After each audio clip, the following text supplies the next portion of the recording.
time. I think those of us who have to catch a ferry at 6:40, so trying to squeeze this all in. I've got a brief presentation to give, but I'll try and get through that quickly because I know there's gonna be lots of questions and I want to give everyone an opportunity to comment, ask questions. We'll try to aim for the last questions by about 6:20 so that we're able to get out of here by 6:30.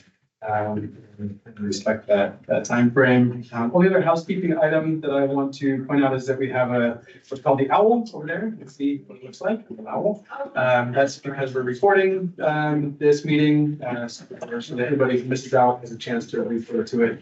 It does respond through sound and motion, so particularly fidgety. So it might feature prominently in this recording. So just be aware of that. This is the camera. All good. Yeah. And Tyler, if you can speak up extra loud, because we do have about 12 people online joining us remotely. So we've got other community members here too. Great. Okay, I'll speak extra loud. Okay. First, let's introduce the team that's working on this project, so you know who we all are. I'm Tyler Davis. I'm the project manager with the Department of Environmental Stewardship. That's Kendra. She's the director of the Department of Environmental Stewardship. She's also working on this project with me. I joined this project about 4 or 5 months ago. We are working closely with this team of consultants and contractors. We've got Steve Wolf. These guys are on the call, so they are watching. They're available to answer questions if there are any. Steve Wolf is the senior engineer with Water Resources. Both Todd Chase and Cameron Bloomer are the KBA, which is a construction management firm. We've been working with them to construct a building review on the designs of this culvert. And then we also have a bunch of other people that are helping us quite a bit. Beth Tate is our resource with the Washington State Department of Fish and Wildlife as a local habitat biologist. She is also on the call. Of course, we're working closely with Public Works, Colin, the director, and Jeff Sharp, the deputy director, Chad, working close to Chad on emergency services, Chad Kemple, he's here in the house. Of course, the Sheriff's Department, then Aaron is our communications guru. Thanks to Aaron for making this happen toward any of everything. I want to run quickly through where we've been to get to where we are. I'm sure everybody remembers that fateful day back in early 2020 when the culvert blew out. That's what started this all. Public Works did a great job getting the road back up and running, but that was with a temporary culvert that they agreed with Fish and Wildlife would eventually be replaced. So in June of 2020, Environmental Stewardship started working on designs for a fish passable culvert, satisfied those requirements by Fish and Wildlife. And that's kind of a long process, got to do the designing, the permitting. During that time, LaPorte Road, which is upstream, the culvert there blew out. Two things we learned then. One is that Public Works does a great job at repairing roads because Killebrew Road didn't blow out. But during that time, the water did come up and over Killebrew Lake Road, which means that the culvert there, temporary one's not sufficient to pass the water in severe events. So in addition to it needing to be fish passable, we also need to make sure it can pass the water through so that we don't have another blowout down the road. This is a big project. We secured funding in mid-2022 from FEMA to take care of this project. We got that funding from FEMA, we're awarded that. And then we completed the design and permitting and handed it off to Public Works to do the construction, to put it out to bid. We got a contract to bid on it. And that was going to start in June 2023, as everybody remembers. We learned about it in May and had some very valid and valuable concerns that you raised, so that it was canceled at that time. We started exploring other design alternatives, trying to find ways to have it be less inconvenient, and also exploring a bypass alternative that initially was not thought to be feasible because the road right of way is just not big enough to allow for a bypass. But in working with Steve at Water Resources, the engineer, came up with a creative solution so that there is that bypass alternative. Then FEMA put a hold on the funds that they offered us because it wasn't as urgent as some disaster relief at that time. But then it was available to us again spring last year. So then we resumed the project and they gave us an extension to use those funds through April 2026. So we have the funds through them, but because the first 4 months of the year are not ideal for doing construction, really, we have to get this project done in 2025 when there's a good weather window. Then these past couple months in the fall of 2024, we started working with KBA, construction management firm, to do constructability review of the design and then this alternative bypass design. Just take a look at the feasibility, what the timelines would be to do this project and how much it would cost. And also start working on how we can work better with you in the community to give you more notice and field your comments and concerns. And that brings us to where we are today, having this community meeting. Some key kind of points of where we are now, they're important to know and keep in mind. First of which is that the fish bearing status hasn't changed over the stream. It is a fish bearing stream, and as such, there is a mandate that's been reconfirmed by Fish and Wildlife. We have to replace this culvert, so that stands. We have this approximately $1.5 million in funding from FEMA to do the project, but it only goes through April 2026, at which point we no longer have it. And we would still be on the hook for doing the project, in which case the money comes from the county, and that would be a difficulty. We have these two designs for construction. So in the two designs, the actual culvert remains the same. It's just the method of how it's installed is different. Option design A is kind of the default way of going about it. It's going in hard and fast and trying to get it done as quickly as possible. That would require a maximum 9-day full road closure within a 45-day construction window. Alternatively, we worked hard to come up with a bypass alternative. It's a little bit more demanding, so the construction window would be probably more like 50 to 55 days, and that bypass would be there for the majority of that time. KBA has gone through and looked at both those designs, done a review on each, and provided a lot of really good feedback. And working closely with our engineer. As we put this out to bid, both designs will be in the bid packet for contractors to be bidding on. So both of those designs are there so that we can see if the bypass alternative is within the funding we have available. Oh, there's no. And as I hope everybody knows, we launched an Engage page. That's a great resource for staying updated as this project develops. We haven't seen that yet. I recommend checking it out. It's a county supported page just to get updates and stay in contact with us for developments. Is the meeting still open? Just a quick kind of visual overview, comparison of where we were with the original design and what we're looking at now. The original design was looking at a 3-month closure from June to September. The cost of that original design bid was $815,000, slightly more than. When that got canceled, we forfeited $200,000 of that with the termination of the contract. Moving ahead to where we are now, we've worked hard to reduce the window of the construction and especially the window of the road closure. If design A is what we have to go with, that would be a 45-day construction window, max 9-day closure. We are going to stipulate that there's liquidated damages for any days over 9 that it takes to complete or to finish the closure part of the construction. There would still be times that a single lane closure would happen in option A. Similarly, in option B with a single lane bypass, there would still be times where there'd be a full closure. So the options aren't exclusive of each other. Just how they're prioritized. During any road closure, Dolphin Bay Road becomes a detour. That's the alternative route during that time. We'll work very closely, and it will actually be put into the contract with the contractor that material needs to be staged ahead of time as efficiently as possible so that there is a minimized use of Dolphin Bay Road by the contractor during construction so that they stay off that road, and while the road is closed and that is the detour, it is prioritized for community traffic. Estimated cost of design A now we have is about $1.13 million. That is an estimate. We won't know what the real market value is until we start getting bids. Comparatively, the bypass, which again is a little bit more labor intensive, it's a little bit more demanding. It's estimated at about $1.64 million. If that's what it comes in at, that's $500,000 more and above that 1.5 million that we have from I FEMA. was Again, we saying, won't know oh. until we get the bids back from the Well, contractor. they showed as it we a put this little out to bit bid. ago where they had it like So our next steps out. to get it out to bid, that's gonna happen towards the end of this month. Again, we'll include both designs. So we have the base Maybe they design, mean the full area closure, an closest to the alternative bid item, having the bypass. Those are both bid on, so we have an idea of the costs. If the costs come in, such that the bypass is affordable, that keeps it open as an option for us to execute.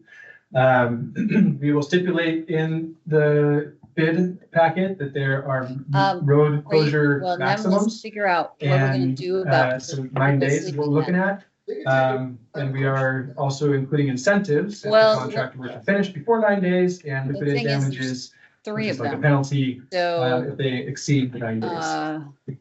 We're working closely with Public Works to explore ways to make Dolphin Bay Road a safety corridor during closure of Killebrew Lake Road. We know that's really important. There is a 1.8 mile stretch of gravel road that we want to pay special attention to. So some things we're exploring are signage, flagging, reducing the speed, and so potentially also limiting or restricting use of heavy vehicles on that road during the closure time. The construction window that we're looking at, in an ideal world, as far as the contractor is concerned, it would be July and August, because that's when it's dry and it's the best time to do this kind of work. But we want to also acknowledge that that's when there's probably the highest volume of traffic, summertime, people are coming and going, we have a lot of visitors as well. So the kind of sweet spot to try and find a dry period and not peak traffic is that shoulder season, which would be after Memorial Day weekend. And with executing that road closure before 4th of July weekend, or after Labor Day weekend would be the construction window. The former is preferable just because if we were to do it after Labor Day, it starts to get into potentially the rainy season towards the end of September into October.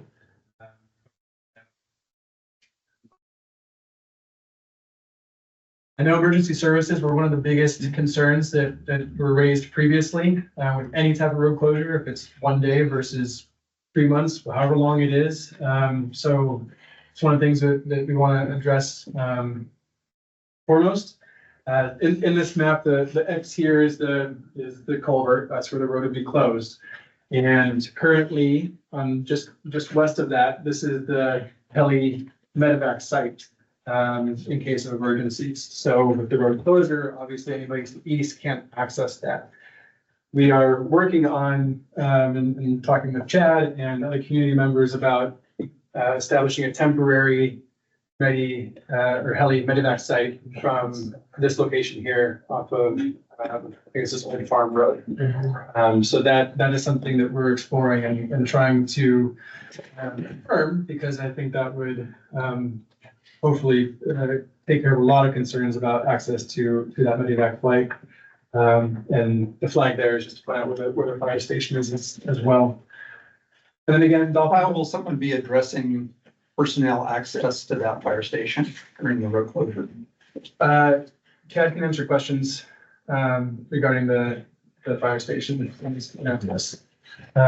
This image is just to show, as you know, what the road is, Dolphin Bay Road. This purple section, that's the most concern, and that's where we'll work with Public Works on the gravel section to make sure it's well signed, reduced speeds, and whatever else we can do to make sure it's a safe option during detours. So this is just a summary of some of the concerns that were brought up previously. Obviously, the disturbance and inconvenience is something that we wanted to reduce as much as possible, being it's something that has to get done. So we've done everything we can. We've really worked hard with the engineers and the construction management firm to figure out how we can reduce that as much as possible. We've cut it down by about 50% the construction window. We've managed to reduce the road closure from 3 months to 9 days, and we're doing everything we can to explore this bypass alternative, which right now really just hinges on what those bids are that we get from contractors when we put this out to bid, and if it remains affordable for the funding we have available. Emergency services we just talked about. We're working hard to ensure that we have access and alternate medevac locations. Dolphin Bay Road detour and safety there. Again, we're working on schools. I know that this might overlap with the end of the school year. And I know that there are families that live east of the closure. And the bus comes to LaPorte, I believe is the farthest east that the bus comes, is the LaPorte Road. So the closure won't affect the route, but it would affect accessibility to that bus stop. We're talking with the Orcas Island School District Transportation Department to figure out a solution. I've talked with the construction management firm to see if it's feasible to maintain a pedestrian walkway during select times of kids coming on and off buses, where they can be escorted by a flag or construction would stop, and that is a likelihood. And then, of course, access to Orcas Landing is going to be a inconvenient detour while the road is closed. What about being providing 6 months notice plan accordingly? Well, and because it's gonna be an inconvenience, we're trying to provide as much time as possible so that everybody can plan accordingly during a closure, a 9-day closure, to access. You get with it, you're already in trouble in 6 months, so. I mean, it's the first of month, number 1. 6 months is number 7, that's July. Anyway, But yeah, large number in the context of your window. sure. Yeah, we put the notice out in December, that this was happening this coming year. Yeah, so that's what we've identified so far as top concerns. Obviously, there are up to more concerns to be brought up now that we can hopefully address or take into consideration as we move forward. Again, the Engage page is a great place for updates. Also, there's other information there for contacting us. My email is there. If you need to or want to contact me with any additional questions, I encourage you to do so. And yeah, I'd like to turn it over to you to raise questions. And I know, was it Dave? Yeah. Dave, specifically, you wanted to bring something up. You need to that? Yeah, I think that let's get that started. Okay. Yeah, we'll do it. Well, number one is thank you very much for allowing me to do this. I had a long talk with Dan. Is he here tonight? I'm here. Yeah, there he is. Okay. The other day, and we were sharing the same thoughts. And, so I want to make you aware of a few things. I want to tell you my story. There's a reason why I'm up here with this cane. I'm lucky to be up here at all. I should be dead. I had 5 surgeons at Harborview tell me that. So on May 15th of this past year, I was literally blown off of our deck by a specific wind that comes through this area every now and then. If you want to see what it can do with a pine tree that's like 8 feet in diameter, just drive down Guthrie Cove Road and look to the right. And you will see where some trees down there have literally been twisted off. That's what one of these microbursts can do. And they're nasty.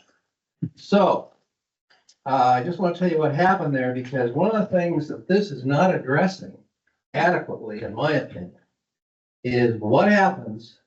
Number one, there is an emergency like mine.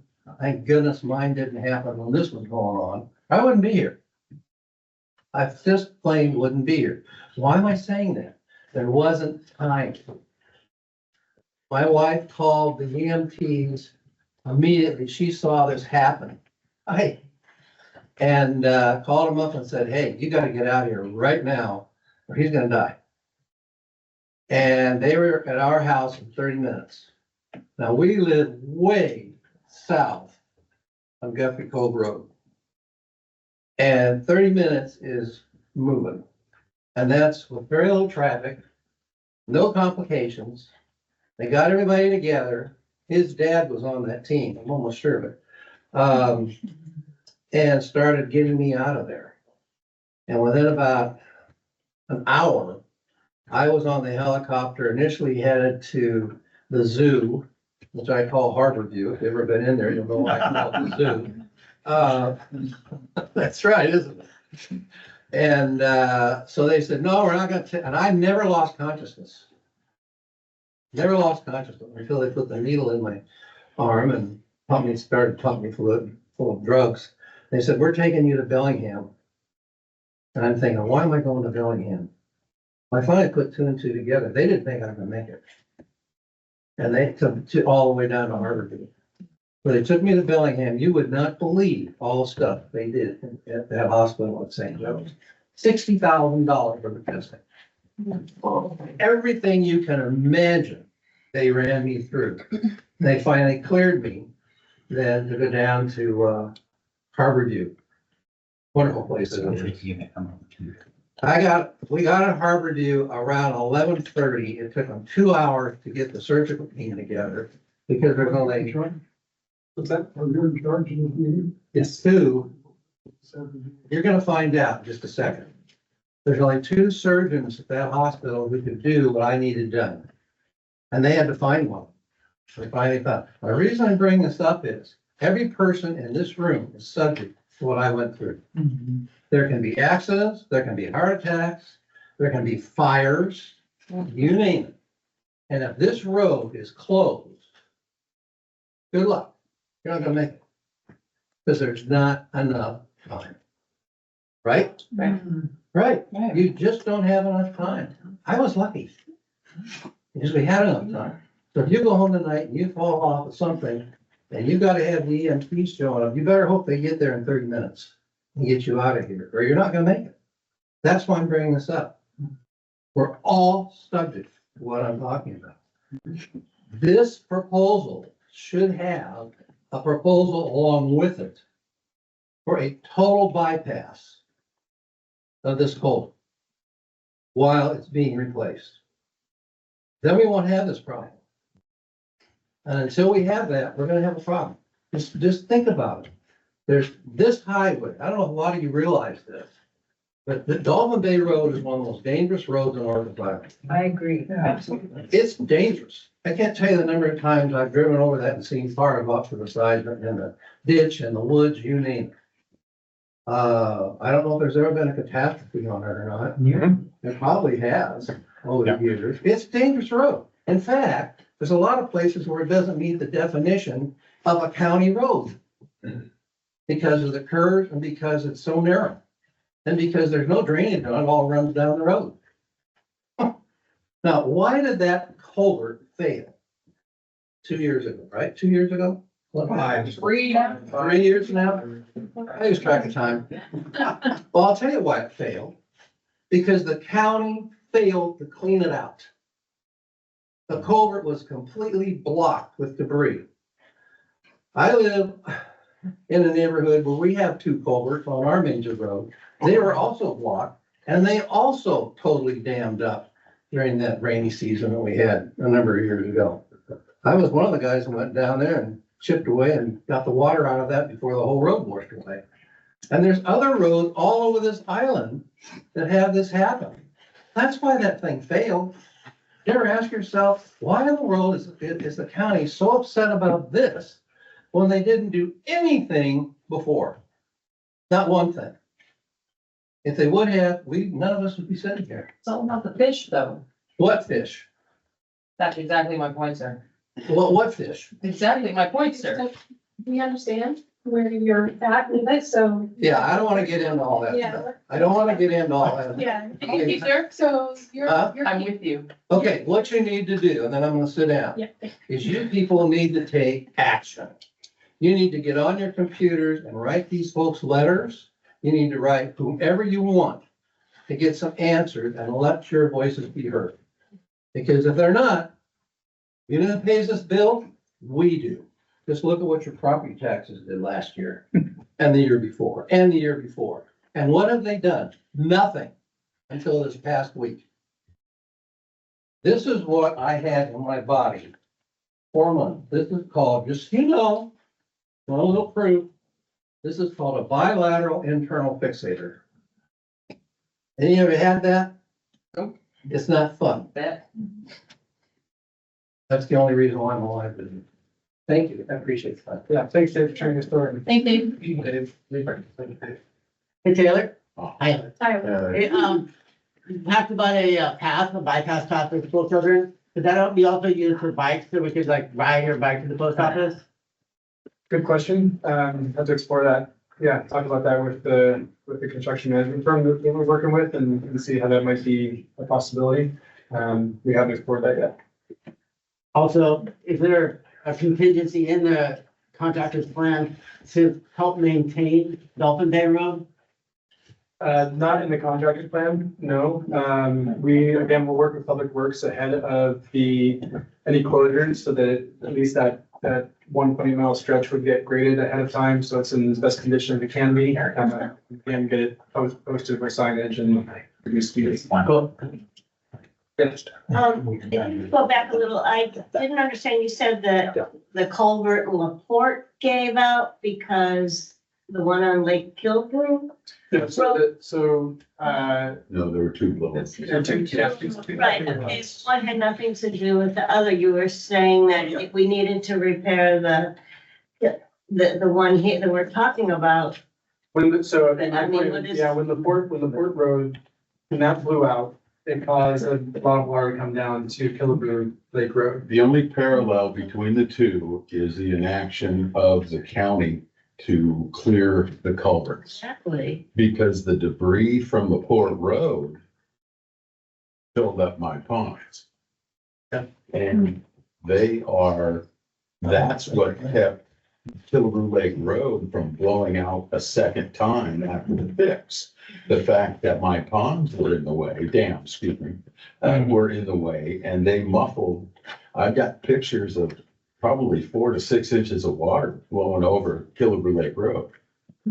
Yeah, and so my point of that water going over Killebrew Lake Road is that while the road withstood, the drainage obviously through. It withstood Wasn't enough. because the debris was blocked by my 2 ponds. Sure, yeah. And when I asked the county about, well, hey, you guys gonna help clean the ponds out, fix that? They said that it was a natural disaster and they were off the hook. So I don't understand about this rant about cleaning the drains out, because you're gonna get the same answer that I got, is that it's a natural disaster and you're on your own. Sorry if that doesn't have anything to do with the present situation. Sure, thanks. Yeah. Hi, my name's Dan Teamy. Some of you may recognize me from 2 years ago when I was the stick in the spokes of the wheel of what the department was going to do a couple years ago. A couple of thoughts, if I may. I completely understand the concern about the county not maintaining the culverts. These folks are not responsible for maintaining the culverts. Talking about maintaining the culverts is really, it's a good conversation, but this is not the audience for it. There was the comment about, it would be good to have a great big culvert there to be sure that it could take a big flow in a special event. Truth is, that's not why this project is being done. This project is being done because there is a state mandate that is imposed on the county because of theoretical fish that might be able to be in this creek. It's stupid. It's a waste of money. Excuse me, it's more than theoretical. If you look at his presentation, he says that it is factual that there are fish. There's somebody who says they saw a fish, but there's no name with it. So could you supply that name? Sorry to butt in. Yeah, Kendra saw some of your fish that came out of your pond going into the creek. How long ago? Fish and Wildlife. Wasn't it? Oh, I thought it was How long ago did that happen? Last year, That's on last the year, line? yeah. There has been no fish in my ponds for over 20 years. This is below the This culvert. is below right below the culvert, and is Beth online? Yes. There's no ponds below the So we culvert. do have, Fish and Wildlife, In the maybe we can In the pop stream. up can we pop up Oh. the screen? Didn't think there's anything deep. The fish are below the culvert. Because we're required to make it passable all along. If they was the southern corner. Yeah. So I think it's a state mandate. It was also part of, we call, tribal lawsuit around culverts. So we're required to replace it. And fortunately, we have this money from FEMA because it was a federal, if the event that this occurred in was a federal disaster event. So we have this money available, so if we don't use FEMA's money, we're gonna be on the hook for it. The FEMA's money is our money. I It's our understand tax. But it's at least blended with everyone else in the country versus being truly local. If I may, I wanna get back to the reason I'm jumping out here is I've spent hundreds of hours probably figuring out what the hell is going on with this and figuring out what was doable and what was not doable. I live in the world of the doable. I don't want to spend time complaining about things if it's going to make no difference. In my judgment, I'm an attorney, been practicing 40 years. I look deeply into this. I've talked with these good people here. In my judgment, this project is going to happen. Doesn't matter whether it makes good public policy, it doesn't. It's stupid. I think these two, if they were to give you their honest comments, they would agree with me on that. They don't want to be doing this. They're stuck with doing this. I mean, look at Kendra's face. So what can we do? I'm very concerned about the safety concern. What can we do to address the safety concern? We can do everything possible. These folks can do everything possible to get us a project design that will give us a bypass road so that we really limit how long the road is closed. Dan, you may remember that the last meeting that was here in the previous sequence of all this. I was here and I asked a question about the road. I'm not asking questions about fish. I get it. This is done deal. This is over with on the fish as far as I'm concerned. But the question of safety, and I had to ask whether the county had, and that's when they were gonna close the whole thing for 90 days or whatever it was. Had the county done traffic studies on Dolphin Bay? I assume, when I asked it, I assume of course they did. The answer was no way to do any study. What's the status of that now? What's the basis of thinking this is okay? Why don't we come back to that? Because I know they have done studies in the meantime. I don't have the answer. Yeah. My judgment for what it's worth, and I'm on your side, I live just on the other side of this project. My judgment is the best option out of bad options is we hope that we can get a bid that will do a bypass road. And if that's not financially feasible, we need to put all of our pressure on these folks and on the council and on the county manager to make sure we have big enough penalties for delay in the contract and a big enough financial incentive for getting it done on time so that it doesn't drag on. You saw the county estimates. Their consultant estimates that the likely cost of the bypass road option is more money than they have in the kitty. So my assumption is we're not going to get a bypass road. So living in the world of what's possible, I think we're going to have a full road closure.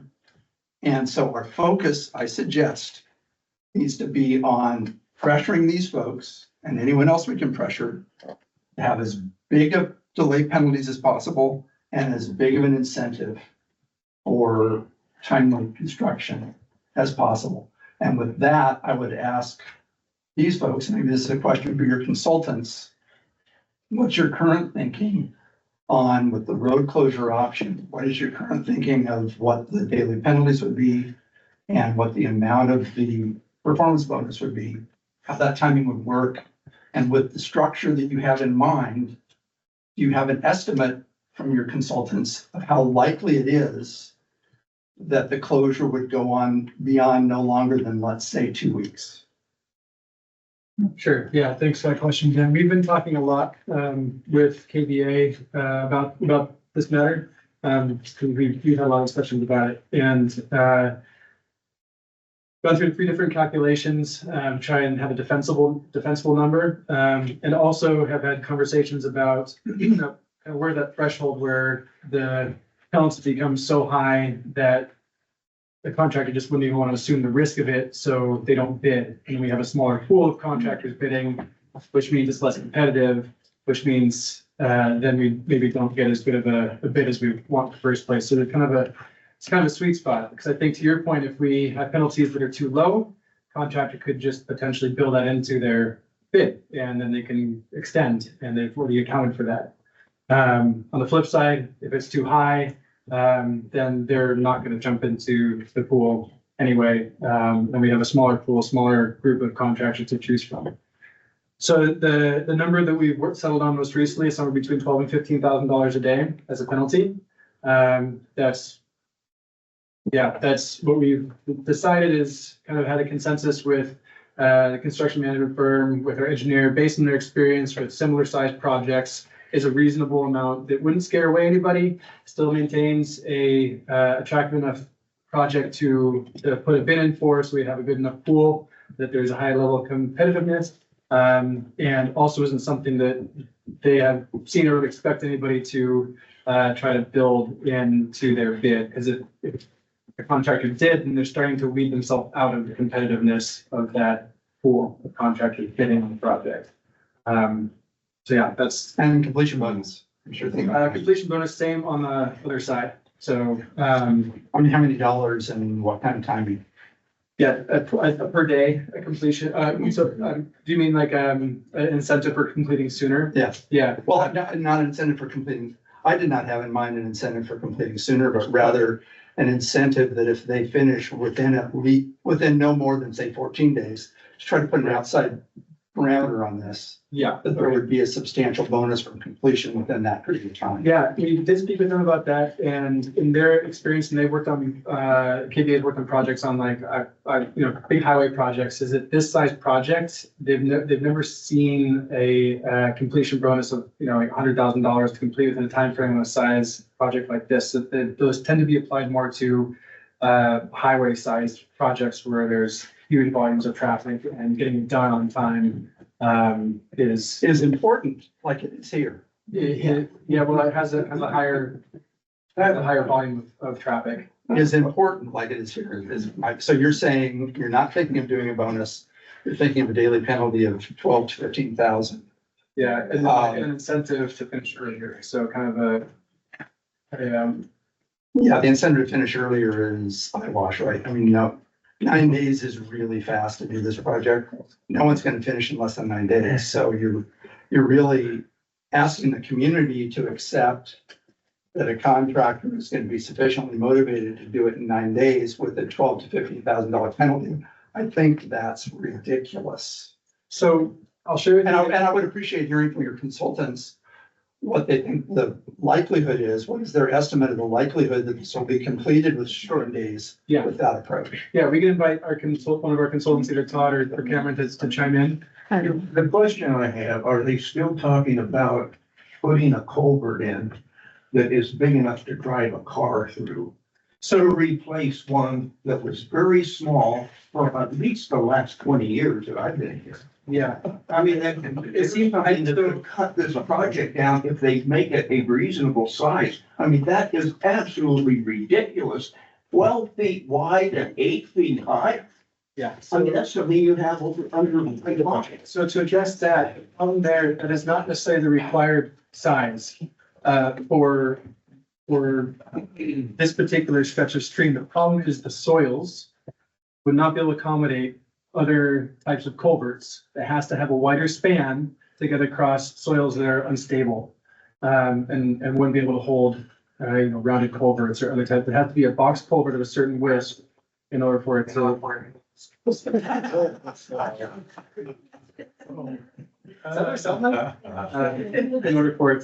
for it to be a safe culvert. So the box culvert is not for fish.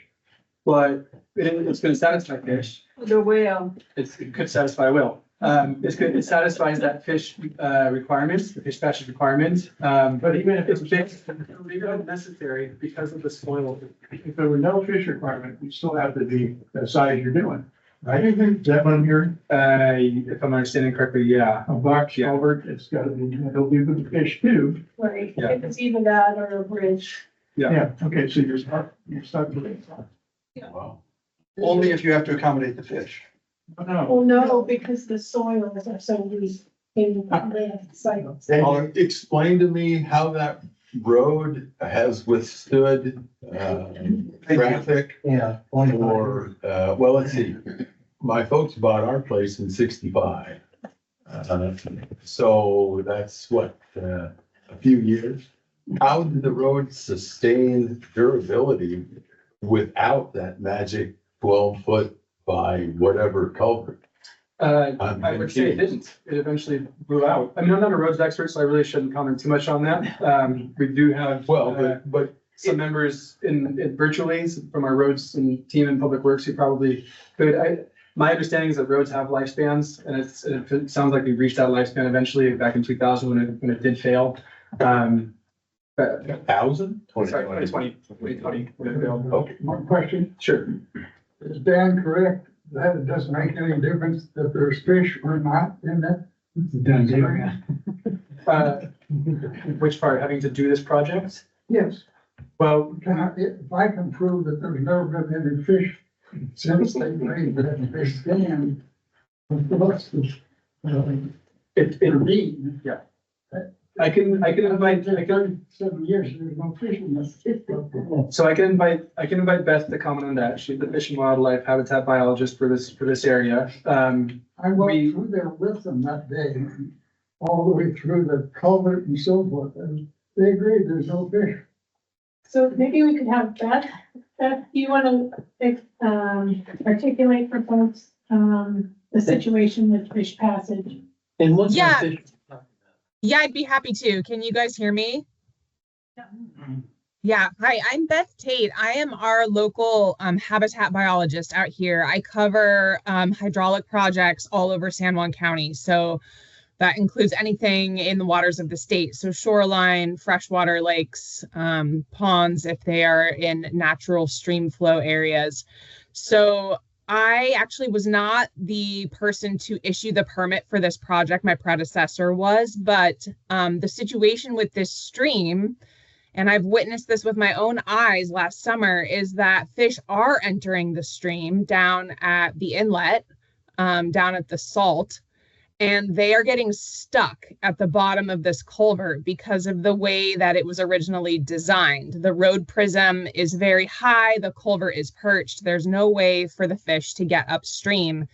And when there's an emergency action that requires the replacement of a culvert, it triggers a state law that states that any upgraded or modified culverts have to be upgraded to fish passage requirements.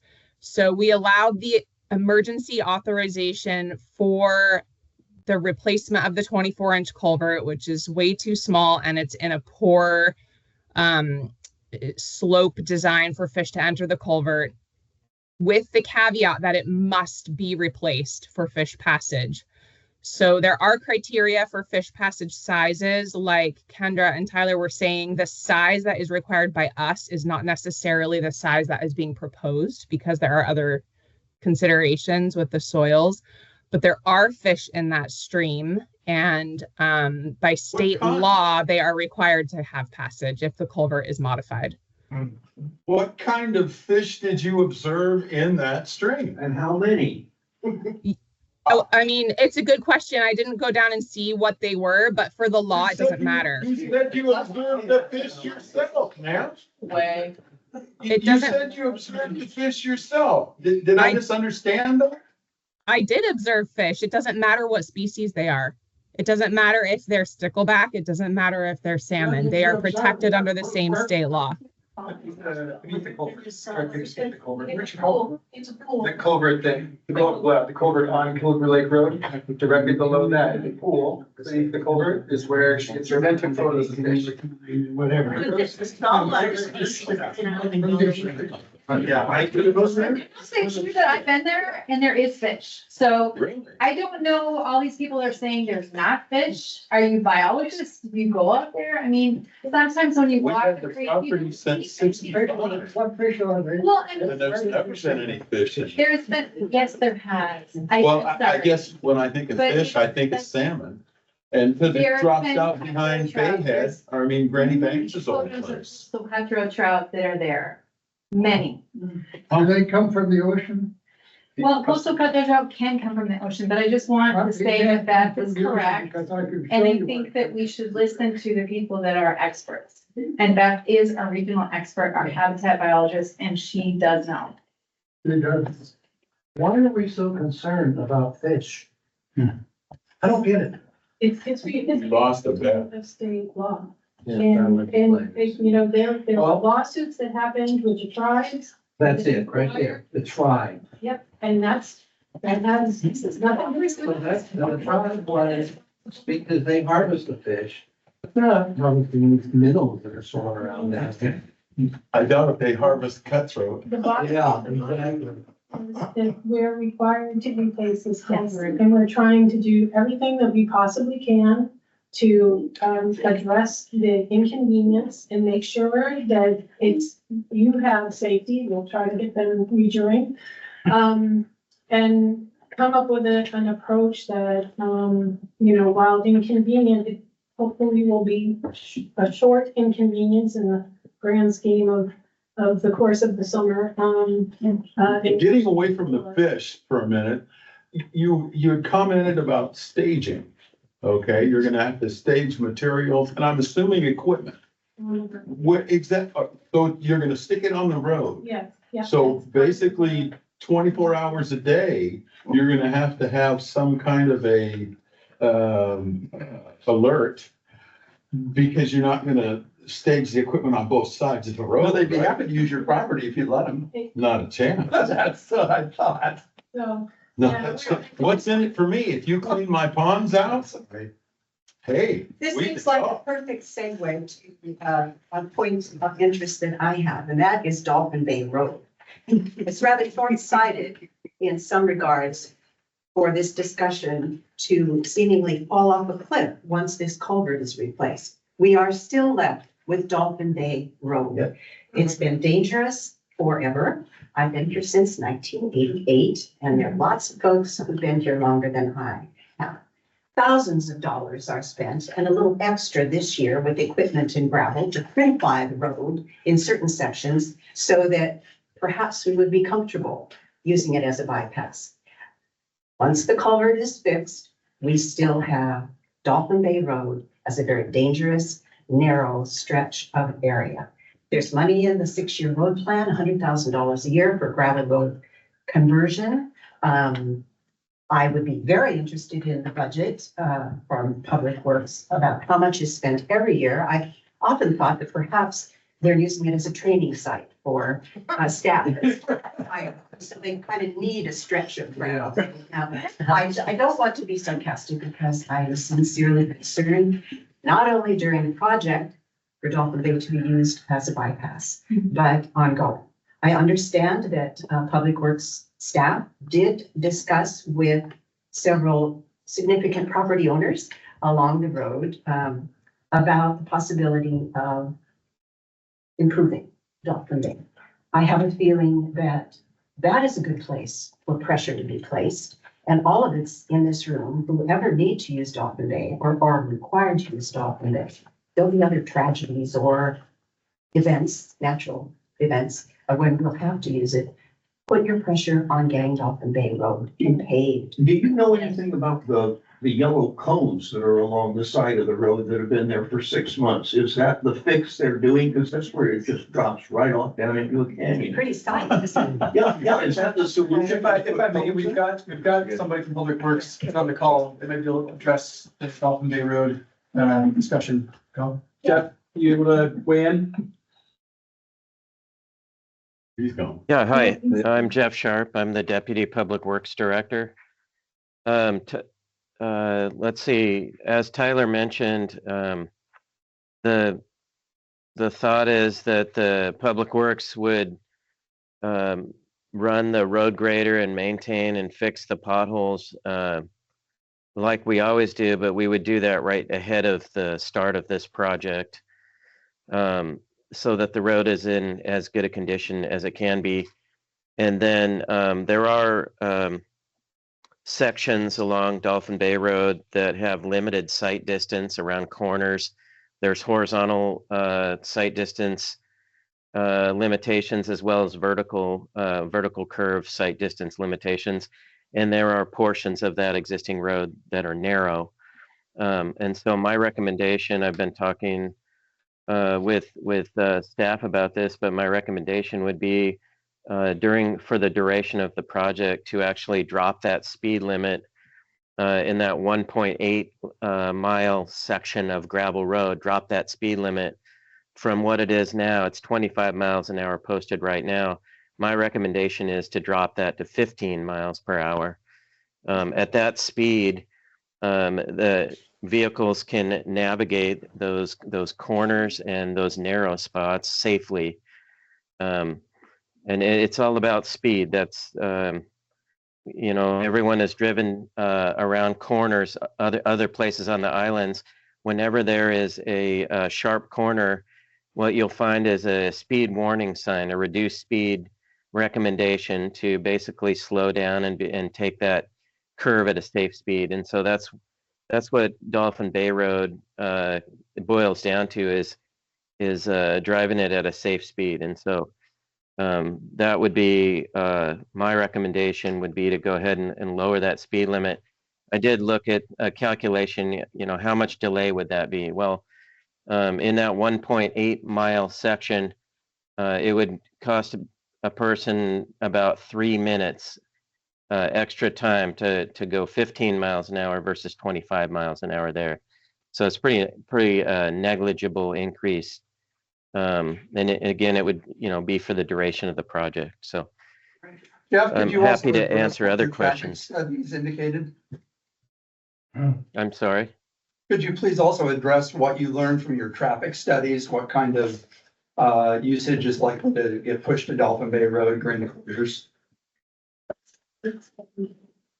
The study that we did was to look at the locations along Dolphin Bay Road that are narrow. And in fact, there was about 6 months ago, I was in front of County Council talking about Dolphin Bay Road and the challenges that there are with trying to chip seal pave Dolphin Bay Road.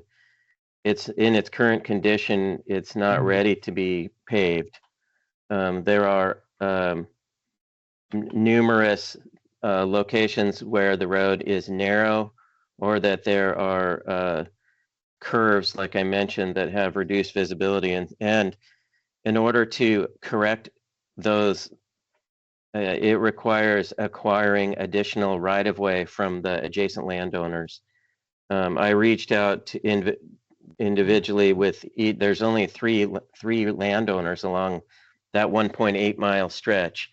And I reached out to all of them, and there is not consensus with those landowners to dedicate that right-of-way or to allow the right-of-way without eminent domain. And so it comes back to a decision from council as to whether that the county would go out and actually forcefully or acquire that right-of-way through eminent domain. Jeff, did you do a count of how much traffic on Killebrew Road is going to be? Yeah, we have traffic count. We have counts on Killebrew Lake Road. Yes, we do. We do counts along at Bayhead. What did that indicate as far as? I don't have that in front of me. I don't have that value in front of me. I'm sorry. Yeah, so at the peak, the highest recorded number was 672 cars Okay. over 24-hour period in July, I think. Yeah. Okay. So That's going both ways. That's Killebrew Lake Road, right? That's not Dolphin Bay Road. no, that's Killebrew Lake Road. So are we talking about apples and oranges here? No, because it's indicative of what might be rerouted on that road should Killebrew Lake Road be closed. But the people coming from Orcas Village that way towards Killebrew Lake, they're gonna go the Orcas Village Road or Orcas Road, whatever that is. Yeah, they The will. people coming this way, those are the ones that are gonna have to turn and use Dolphin Bay Road. Yeah, so if I remember, it would have been about half that number that was coming from the east end. That seems low, but no. Does that also include like the delivery trucks and the Yeah. giant All dump big- trucks all big. and the fire trucks Yeah, and. they did those across, to county. So that was part of the reason we, looked at these shoulder seasons, because we had the count from the high season. But And with apologies for monopolizing, could you have your consultants address my question of what do they think are the odds of the current plan actually getting the closure limited to 9 days? Sure. Todd or Cameron, you want to address that? Yeah, I appreciate the question. I also appreciate the kind of out of the box thinking on how we can make these incentives work for the county here. So I did a project a few years ago on Lake Washington Boulevard, which had a culvert go under that. That's a 5-lane road. The contractor was able to close it and get it reopened to a lane of traffic in 3 days. They did 2 12-hour shifts during that time period. It was over a weekend. It was a little bit longer, but it wasn't quite as deep that they had to go, but it's pretty similar excavation volumes. In this one, I think it's important to note, the project's 45 days. We anticipate the contractor will do some work cutting down the road to get some of that excavated material out beforehand under a single lane closure, before they come in and close the thing down for 9 days to blow the culvert in. So I do think it's very reasonable for them to get it done in that 9-day window. In the project you had the experience with, how much were the delay penalties, if any? I don't recall. I didn't look that up. So in the review that KBA did, they did say that based on previous experience and looking at this particular project, that a 96-hour window would be feasible to do this. That's 4 days. That's mainland. We obviously want to take into account where we are. We have our island isolation, it's rural, the road envelope is a little smaller, so that's why we doubled it, plus an additional day to 9 to make sure that we had a reasonable timeframe, a practical timeframe that we could expect them to get done and within. Well, I wanted to just ask again, you consider increasing the penalties or adding a bonus because of the safety factor. The longer that thing is closed, the greater the likelihood someone is going to die because they can't get EMT services fast enough. Seems to me that justifies a much more significant and a ramping up structure of daily penalties. So you avoid the situation where the contractor runs into a problem and then makes an economic calculation that it's better for them to wait a few days to get folks in on 8-hour shifts and pay the penalty instead of getting the damn thing done. yeah, we can certainly look at that and, some other strategies about staging people on one side and the other of the culvert is also, we're open to these conversations and, having a conversation with FEMA around that to make sure that emergency services or emergency service Oh, I see. Just park the things on the road. and have people available on either side. The other strategy, I would encourage if anyone's planning a vacation, this would be a really good. I've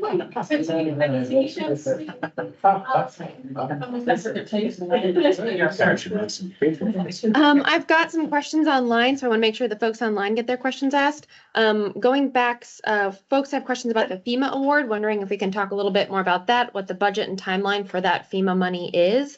And then with that, wondering what the criteria is for choosing between those two options. We had those two, design A, design B, and online is looking for a little clarity around those. FEMA? Yeah, so the FEMA money, as we said before, is available until April of 2026. And that was a result of this original blow up. We got in line, we did the initial repair, and we came forward with a permanent repair design that made us eligible to get the money that is available. I believe there's about 1.5 million still available in that allocation that we have. So we are looking to go ahead and get this done, hopefully this spring, to address that. And then the second question is, how are we choosing between design A and design B those two different. Reflection of bid. Yeah, it's dependent entirely on the bids that we get from the contractors that and the bidding on the project. And yeah, so we have to obviously keep in mind how much money we have available for this project. If we get bids for that alternative of having the bypass in under or within the amount that we have available to spend on it, there's a very strong feeling from the community that that's what is preferable. And so I think that would likely be the choice that we go with, but we have to be mindful of how much it costs at the end of the day. And wherever we go above what's available from FEMA, it's coming then out of county funds, which may not be available to cover that difference. We do have some resources, and we're actually using those resources right now to help with the constructability review and doing this upgrade.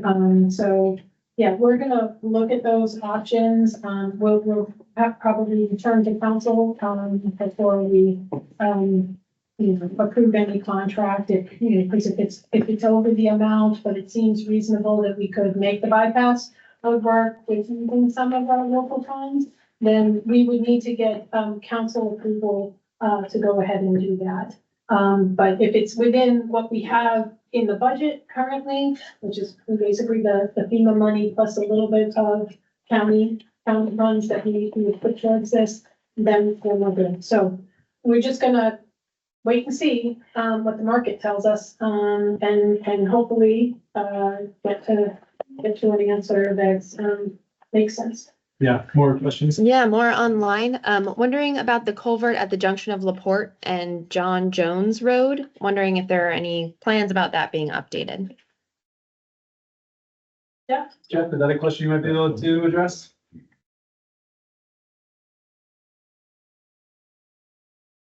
I think the question is, what about the culvert beneath LaPorte Road? The one that blew out. That one, when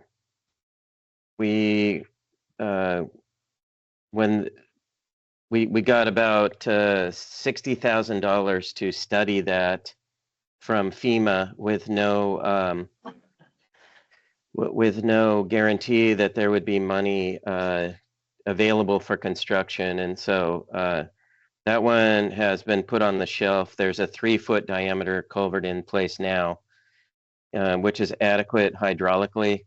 It doesn't meet fish passage requirements, but it does handle the 100-year flow rate that comes down that stream. And so at this point, for lack of funding, that culvert will remain in place. And what I'm talking about, the 3-foot diameter culvert, is the one that was put in there after the road failed, the temporary culvert. That pipe will have to remain in place until such time as there's funding for, it could be a bridge or a large box culvert similar to the one that's being proposed for Killebrew Lake Road. What about the damage that was done to the ponds? All the dirt that filled up those ponds? Is there any plan by the county to assist the homeowner in cleaning those ponds out? Yeah, I think it's my understanding the homeowner filed a tort claim with the county, so that's it's not something I can comment on. I don't have the information. It was denied. About that tort They said claim. it was an act of an act of God. They completely neglected the fact that they were told about it 2 weeks in advance and allowed the water to continue to build up to where it was about 60 feet deep, and however that worked out. That you're now off topic, sir. He's talking about they had money to study it. What about the damage that was done to the property owner downstream? So in the interest of staying on topic, we've covered a lot of ground, but I want to make sure that anybody who hasn't had a question asked or a topic not covered related to this, yes. Is there a possibility of local contractors bidding on this? Absolutely. Yep, absolutely. Yes. It would be helpful to hear from the EMT people, since you look around and you'll see most of us are old and we're concerned about safety. What do the EMT people feel? What would response time be if the road is closed? How do you feel about this project? Yeah, so right from the beginning, I've been in phone conversations with environmental stewardship. And first of all, I'm Chad. I'm also the county fire marshal. So I'm an employee of the county, and I'm also your interim fire chief here on Orcas. Liam, right here, he's our volunteer, and he's your station Orcas Landing lieutenant. So he's our volunteer officer that oversees the fire station and the fire engine down here. On More Valley Farm. I live up Eastman Road, but I'm still within the 5 mile radius. Okay. So I'm gonna also predicate that your fire department is shorthanded in volunteers in this particular area of Orcas. So that being said, we will have to come up with a plan to upstaff, possibly stage an ambulance. We already have a fire truck. The number of our responding volunteers are definitely reduced significantly with this road closure. So Liam lives on the west side, not the east side of this closure.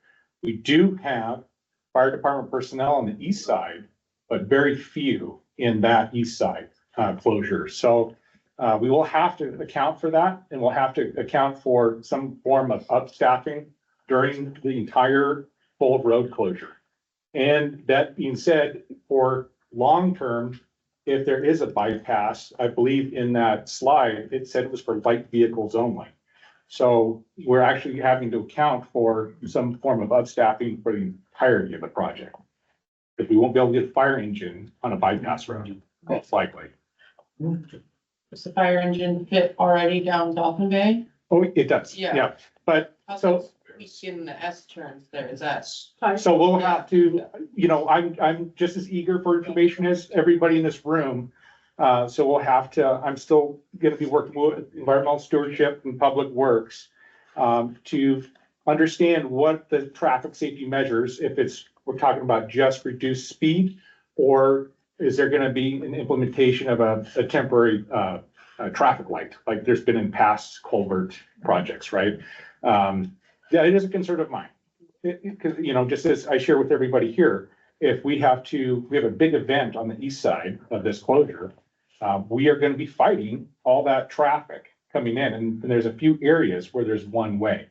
Now, I do believe, in our engines and our ambulance go by on Dolphin Bay Road today, and without those 2 or 3 sections in Dolphin Bay that are really one way, our trucks and a passenger vehicle get by just fine on the width.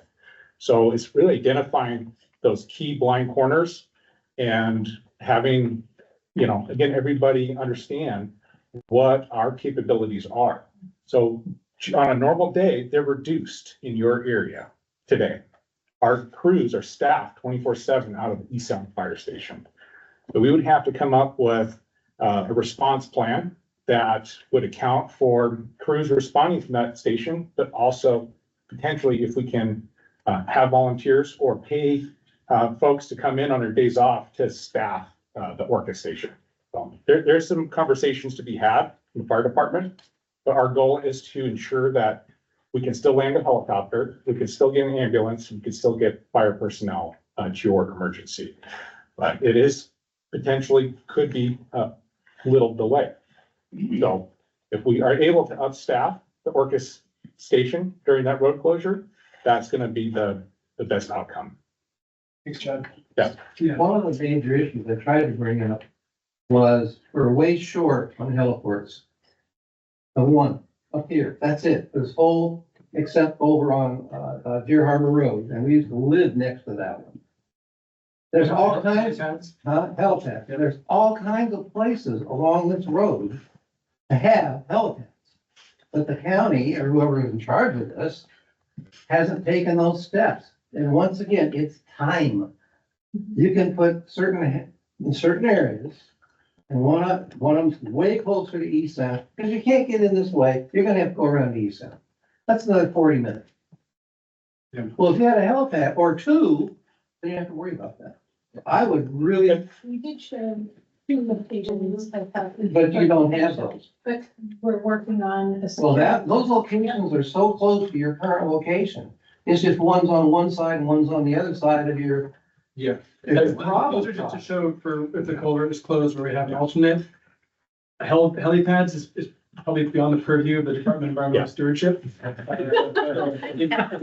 Discussion. So I wanna just address that real quick. Yeah. The areas where we land helicopters throughout Orcas Island, the majority of them are private property owners that says, hey, please use my field. And if there's an emergency where we, as the fire department, can commandeer your property to land a helicopter, we will commandeer your property to land that helicopter, whether you like it or not. We have that authority. Now, they usually say that, but that's not the harsh truth, right? I want you to understand, when we are in a true emergency, the fire department has the means to acquire and land emergency resources to mitigate that emergency. So through the Orcas landing area, we have permission from a private property owner to land in a field. Deer Harbor, we land on the county road and we actually close the road down. But we utilize a private property that has allowed the fire department, when we do that, to use a bypass. So we have certain avenues throughout the island. Here, it is a little trickier. Yeah, we do have estates in the Orcas area that do have fields that we could land. But identifying an established landing zone, that's something that both Liam and I are gonna be working on with those property owners. And chances are we're gonna have one main identified landing zone here closer towards the Orcas Village area. And then we'll evaluate the needs for a second one. But really, one has really been the primary need for this entire area. Yeah. Thanks, Chad. Okay. All right, we're nearing the end of reading here. Were there any burning questions or concerns that didn't get addressed? Yes, sir. It seems to me that there's an agency that says there are fish that go through there, but there are no fish that go through the culvert. But because of that agency, all this money has to be spent to put in a big culvert that fish are not going to go. Is that right? Not quite. I'm not sure I'd characterize it that way. The fish are below the culvert, if there are any fish. They may be little minnows, I guess. Yeah, they're probably cutthroat, Syrian cutthroat trout, which is salmonid. Have they been spawning up there for the last 20 years? Did that go in the culvert? The culvert they can't access, but that's, I mean, again, this is. If they're up there, they must go beyond us. For all these years. They're below the culvert. If the fish path of the culvert is put in, then they could get above the culvert. And that's the mandate that we are responding to. Yeah, and I think the broader thing to keep in mind is that this is a generational culvert that's being placed, just like we've put over at Cormorant Bay Road and where we've had bridges that need to get replaced. We have a lot of infrastructure that's failing. And we have climate change coming here. And we have a lot more water and deluge and flow coming down through these systems. You've all seen it in the last several years, right? So we're trying to plan for the long term and making sure that when this goes in, it's gonna be in there for 100+ years. And it's gonna pass the flows necessary to keep that road open, because we don't wanna come back and close this road down again. We wanna put it at one and done, and federal FEMA money to pay for it. So we're doing the best we can. I don't think arguing about fish is really gonna get us anywhere. It's more a matter of like making sure that we try to address as many of your concerns as possible. We're hearing what you're saying. We're taking that to heart. We're gonna do everything we can, working with our partners throughout the county to accommodate and make sure that you're safe and to make sure that we can get this project done. And you can all walk away happy after and enjoy the rest of your summer as soon as we get this taken care of, so. And on the positive side, we're in so much better position this year than we were 2 years ago. And thank you for your work on this. And one last question. Inboard back there. Can you cut across private property in an emergency situation to get somebody to a heliport? I'd say the situation depends. Like So, that, can you cut If, across? if that is the only option to land a helicopter to evac a patient out, we'll do whatever is necessary. Okay. Yeah. Or if the helicopter pilot says there's too much wind, I can't get in there. That's right. Can you cut across private property to get to that heliport.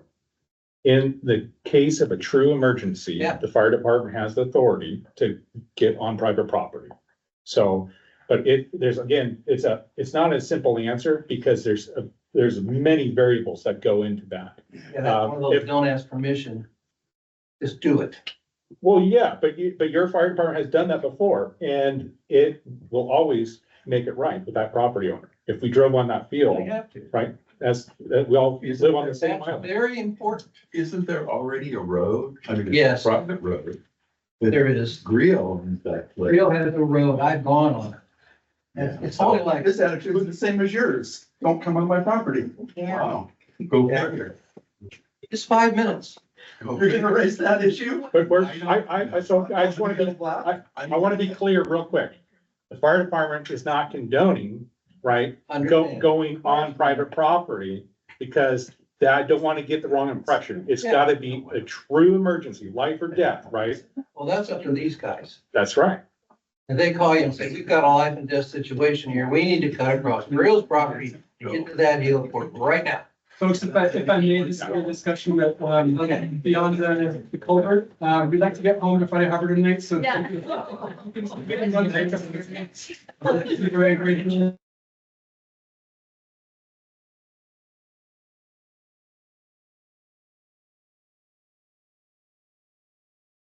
All right. Thanks, everybody.